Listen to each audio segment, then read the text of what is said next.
Ça me tenait vraiment à cœur et ça me tient chaque année à cœur de venir en Bretagne participer au NAL. La communauté bodyboard en Bretagne est l'une des plus passionnées que j'ai vues au monde. Se retrouver tous ensemble pour un événement sportif, c'est quelque chose de fantastique et qui est quand même vraiment agréable à voir. Je suis Laurent, j'habite Brest, je travaille comme prof de sport et moniteur de surf bodyboard également. Je m'appelle Yves-Marie, j'habite à Port-Salle et je travaille au sport loisirs au centre nucléaire de Ploudalmézeau. Donc j'ai repéré la vague en fin des années 90 quand j'allais surfer à Saint-Pabu, quand c'était tempête. Un jour j'étais chez Gwen Renambeau, le directeur de la compétition, et à travers son Velux on voyait une grosse gauche passer.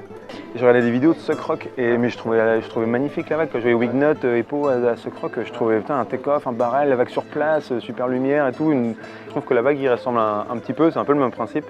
Et c'est un peu le genre de vague que j'aurais rêvé de trouver et que j'ai trouvé, qu'on a trouvé. Donc j'y allais au début surtout quand c'était petit, parce que j'avais peur que ça turbe, que ça soit trop gros et tout ça. J'étais avec Dave, donc David Lefebvre, Davo Fever. J'ai dit à Dave, écoute, on bouge, on y va, je t'emmène sur l'île. On s'est chié dessus, on n'a pas du tout été, il y avait 2 mètres au moins, il y avait peut-être plus de 50.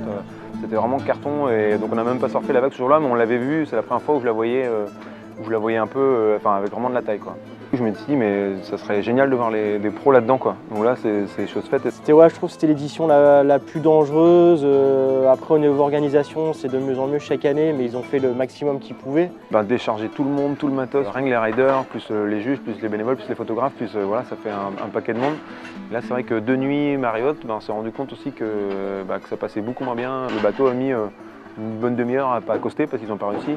Donc tout le monde a sauté dans l'eau au final pour se mettre sur l'île. Ceux qui travaillent sur le site et qui envoient les news pour alors c'est pas le live directement, mais donner les résultats, quelques photos de chaque série à chaque fois. Tout ça, à coordonner, c'est pas évident du tout.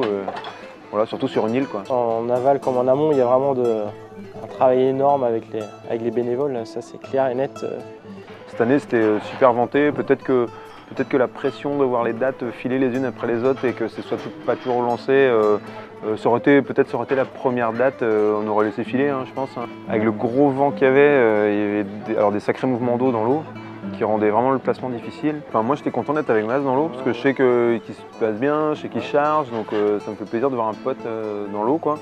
Donc non, il n'y avait pas directement de concurrence ni de plan B pour bloquer Pierre-Louis.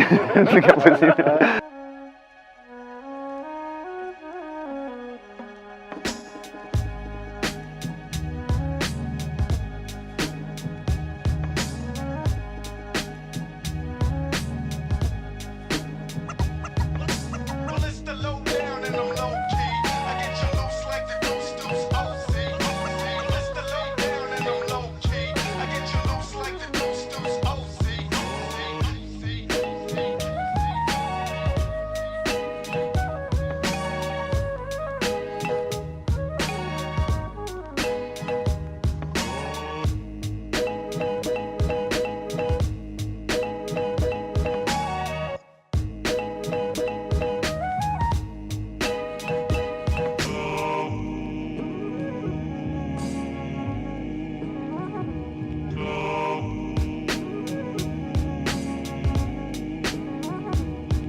En étant à l'eau avec Pierre-Louis cette année, je le vois accroché dans des endroits de la paroi qui me paraissent absolument impossibles.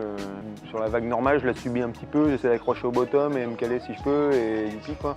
Et lui, je sais pas, il a 4 temps d'avance, il a déjà une manœuvre, quand moi j'ai fait mon bottom, c'est ça qui m'impressionne le plus, quoi. Après, malgré que, évidemment, ce qu'on retient, c'est des énormes backflips, mais tout ce qui est avant, c'est super impressionnant, je trouve.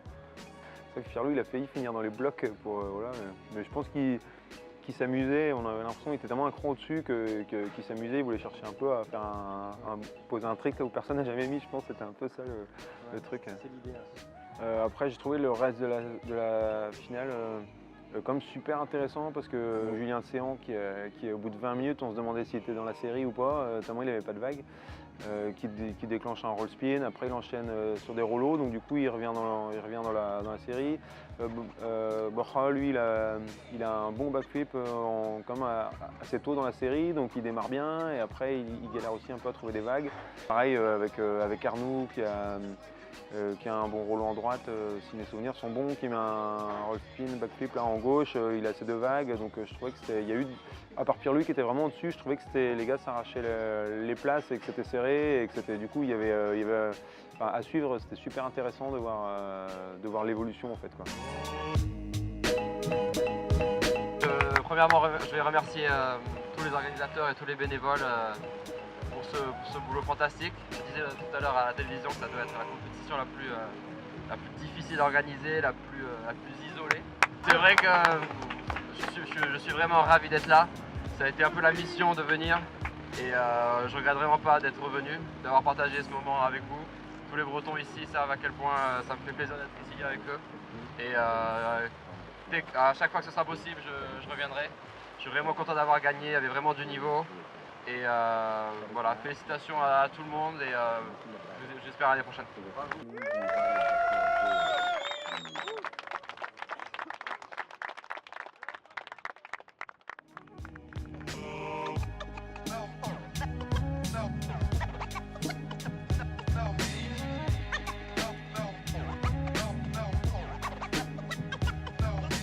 Mauvais choix de vague quoi, hein, parti sur une grosse gauche et puis late dans une fermeture, je me suis senti partir profond assez rapidement quand même et là touché quoi.